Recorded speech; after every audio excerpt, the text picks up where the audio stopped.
आज के एपिसोड पर डिस्कशन करने से पहले I would like to request you to subscribe our YouTube channel and follow us on Facebook and Twitter as well.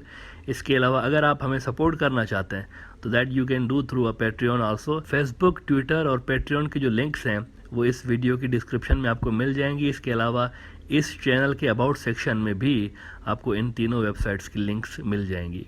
मलका बरतानिया का कल इंतकाल हुआ है। उनकी उम्र 96 ईयर्स थी और वो इंग्लैंड की तारीख की सबसे तवील क्वीन रही हैं। लगभग 70 साल तक वो तख्त पर बैठी रहीं। इतना ज़्यादा अरसा वहाँ पर आज तक कोई भी हुक्मरान रूल नहीं कर सका।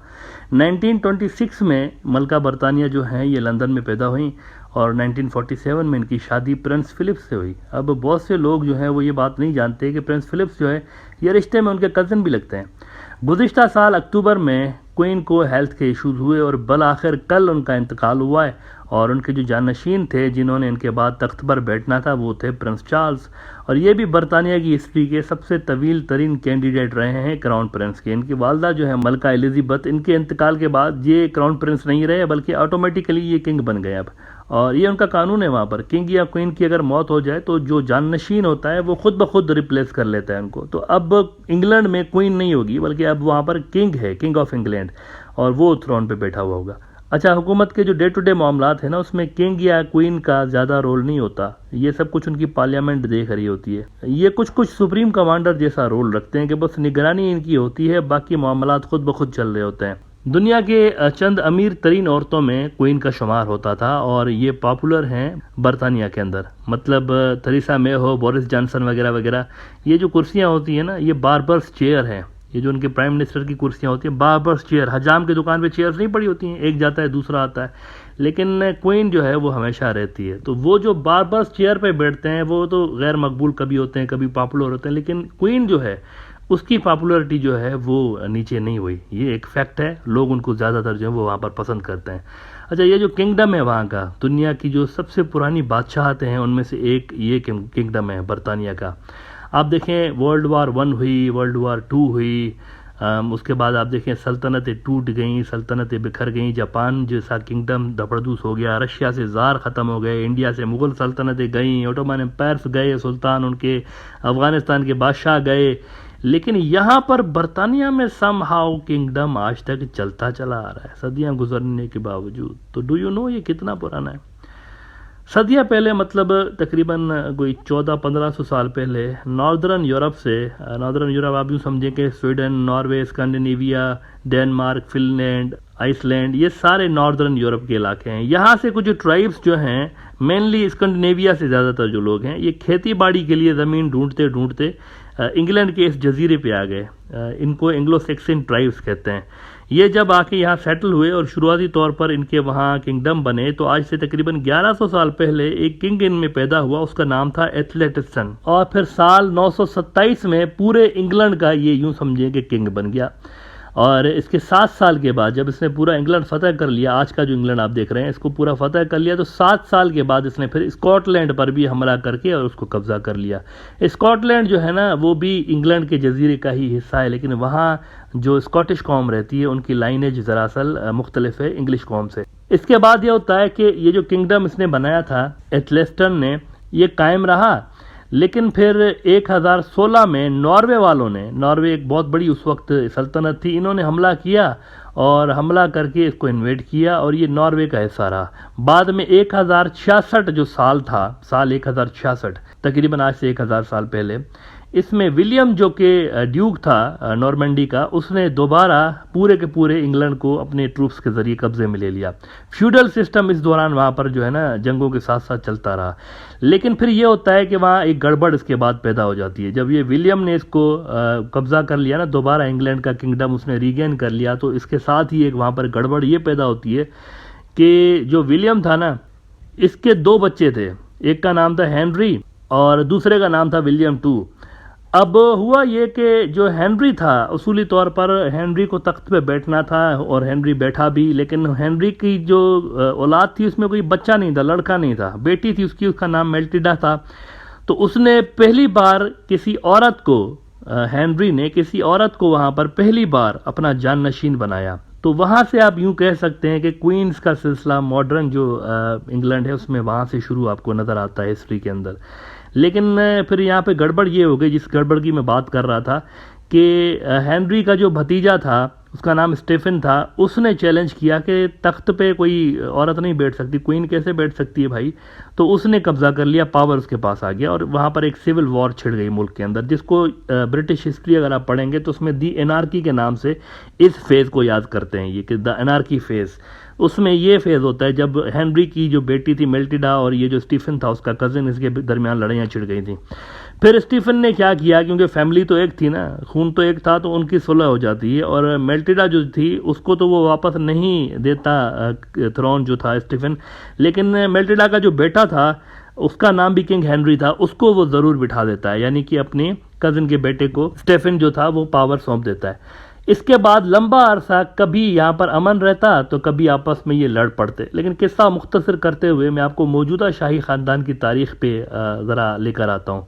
18th सेंचुरी आते आते वहाँ पर विलियम IV एक बादशाह था वहाँ पर, इसी यही ख़ानदान है सेम।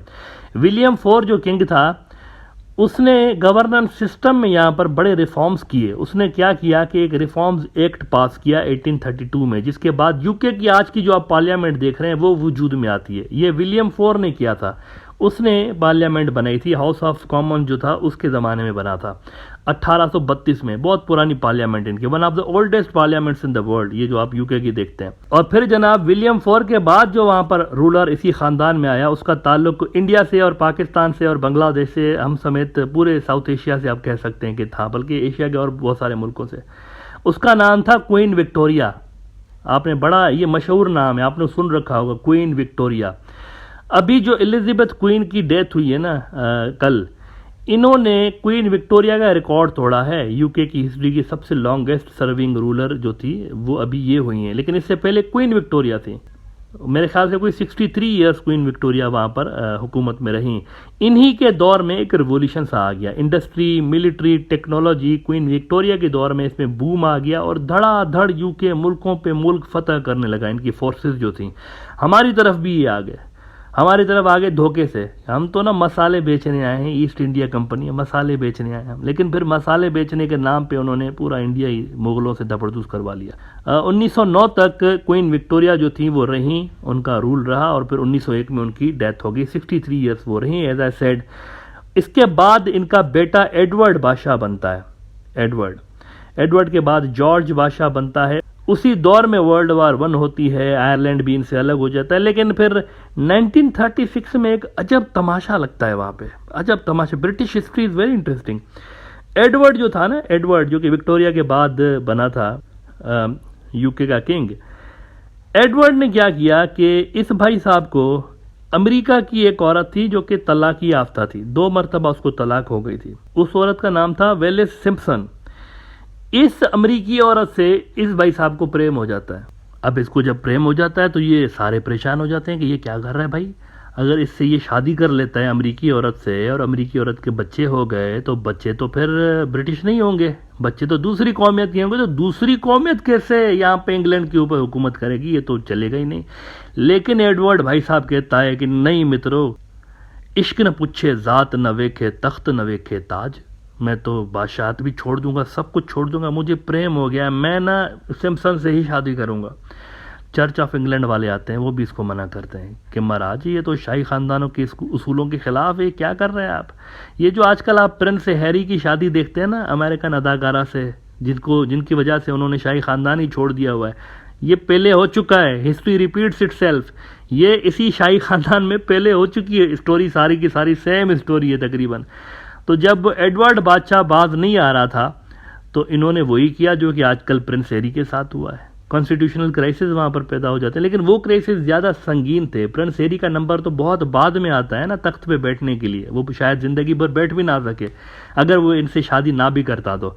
लेकिन उस वक्त ज़्यादा सीरियस क्राइसिस थे क्योंकि ये तो किंग था। अब किंग कैसे, तो इन्होंने क्या किया कि एडवर्ड को तख्त से नीचे उतरवाया और एडवर्ड खुशी खुशी इश्क की खातर उतर गया।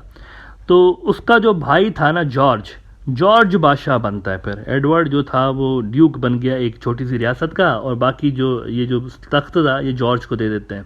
अच्छा, एडवर्ड की जो शादी हुई फिर उस औरत के साथ, वो कामयाब शादी थी क्योंकि वो उनके मरते दम तक रही।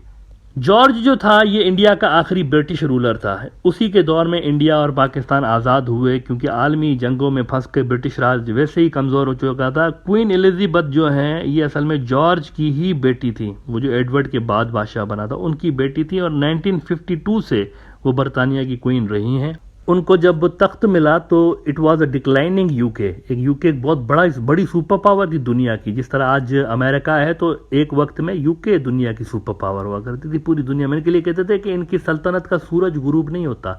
दुनिया के एक हिस्से में अगर इनकी सल्तनत में सूरज गुरूब हो रहा होता था, दूसरी जगह पे सूरज जो था वो दिन हो रहा होता था वहाँ पे। इतनी बड़ी इनकी सल्तनत थी। लेकिन जब क्वीन एलिजाबेथ को तख्त मिला तो वो डिक्लाइनिंग सुपर पावर थी, लेकिन फिर भी इनको क्रेडिट जाता है कि इन्होंने बिल्कुल डाउन एंड आउट नहीं होने दिया। यूके को एक साइजेबल फोर्स इन्होंने दुनिया के नक्शे पे बना के रखा, ये क्रेडिट इनको जाता है। इन्होंने सम हाउ चीज़ों को मैनेज किया। अमेरिका के साथ स्ट्रेटेजिक अलाइंसेस इन्होंने बनाए, वेस्ट का पूरा ब्लॉक इन्होंने बनाया, तो ये सारी की सारी इनको क्रेडिट जाता है।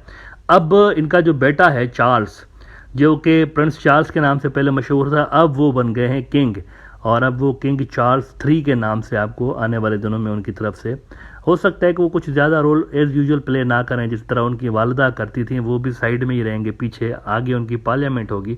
लेकिन नेवरदलेस ये एक हिस्टोरिकल सिग्निफिकेंस है वहाँ के किंगडम की। और क्वीन का जो इंतकाल है इसके कुछ ना कुछ जियो पॉलिटिकल इम्प्लीकेशंस यूरोप के अंदर ख़ास तौर पर पैदा हो सकते हैं।